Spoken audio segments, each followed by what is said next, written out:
Jadi dia engkau percaya, makanya engkau jujur, dan engkau selalu jujur karena dia bisa dipercaya.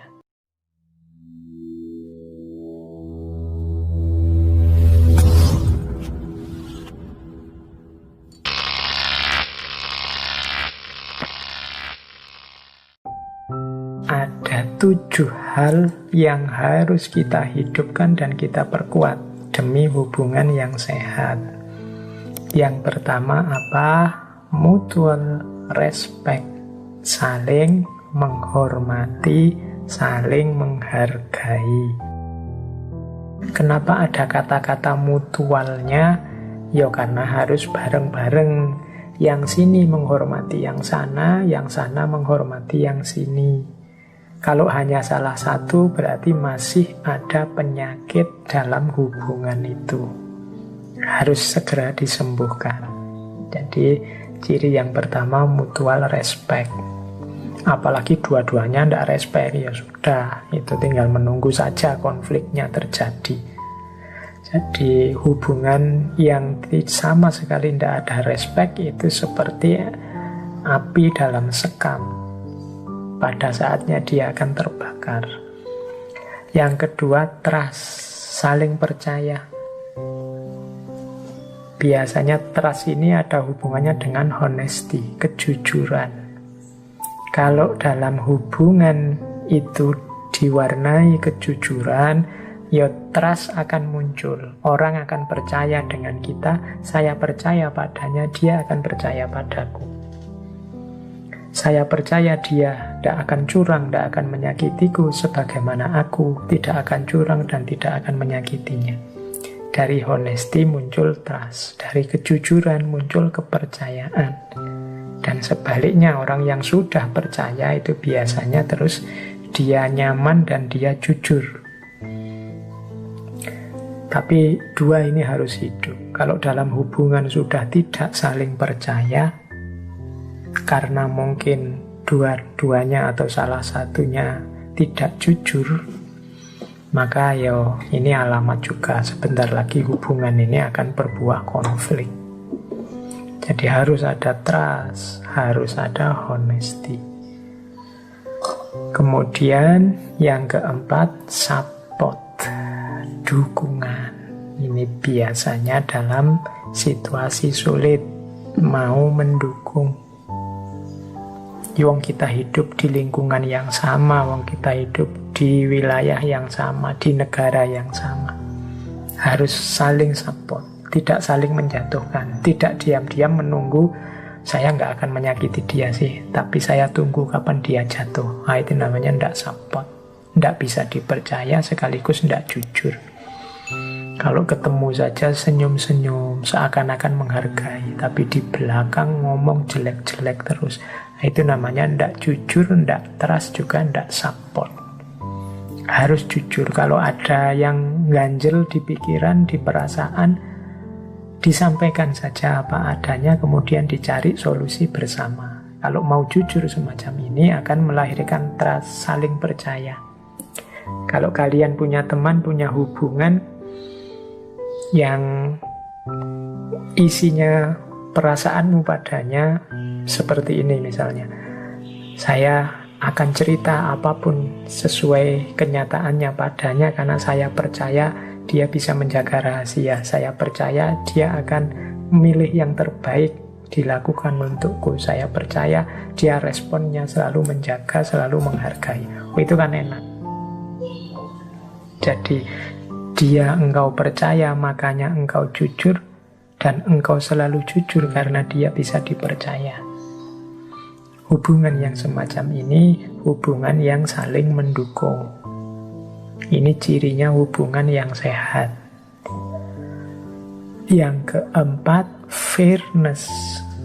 Fairness itu adil, fair.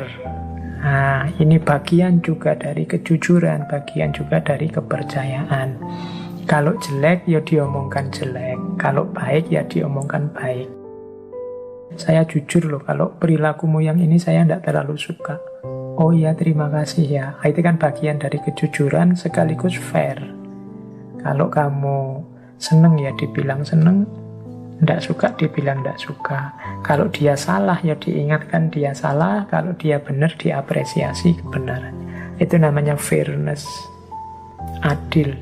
Tidak mentang-mentang saudaranya sendiri, satu kelompoknya sendiri, atau tetangganya sendiri terus selalu benar, selalu baik. Itu namanya tidak fair. Nah, dalam hubungan yang fair itu kamu nyaman. Jadi kalau orang tidak adil itu kan mungkin sebenarnya dia salah terus diomongkan benar. Jatahnya harusnya cuma 10, dia mintanya 20. Itu tidak fair. Oke, selain fair juga harus spirit identities. Spirit identities itu, spirit itu misal, identities ya identitas. Tetap tidak apa-apa menerima identitas yang berbeda. Engkau dengan jalanmu, aku dengan jalanku. Ya kalau tidak ada spirit identitas, tidak jadi toleransi. Tidak ada perbedaan, ya tidak jadi toleransi namanya.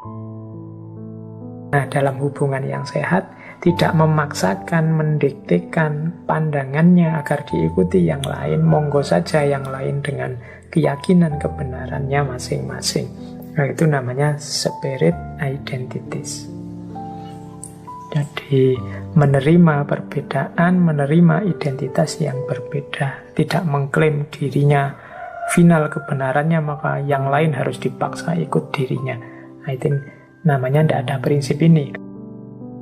Kalau tidak ada prinsip spirit identities, hubungan akan terancam.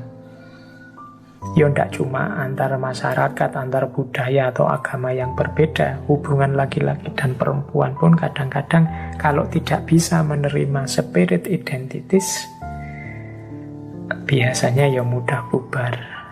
Masing-masing menganggap dirinya sendiri yang paling benar secara egois. Sehingga terjadi struktur paksa memaksa. Struktur paksa memaksa ini nanti logikanya jadinya yang kuat menang, yang lemah kalah. Ketika ada struktur semacam ini, inilah struktur yang disebut zalim. Jadi kuncinya tidak pada benar salah atau baik buruk, tapi siapa yang kuat, siapa yang lemah. Oke, itu prinsip ke-6. Prinsip ke-7 dari hubungan yang sehat adalah good communication. Komunikasi yang sehat. Nah, kalau ini saya tidak perlu menjelaskan ya, kunci dari semuanya tadi sebenarnya terletak pada komunikasi yang sehat. Kalau kita enggan berkomunikasi atau berkomunikasi tapi sifatnya tidak sehat, komunikasi yang tidak sehat itu yo ingin mendikte, atau komunikasi yang tidak jujur, atau komunikasi yang pencitraan saja, atau komunikasi yang saling cuek. Kan ada komunikasi yang saling cuek, bukan good communication, tapi komunikasi basa-basi.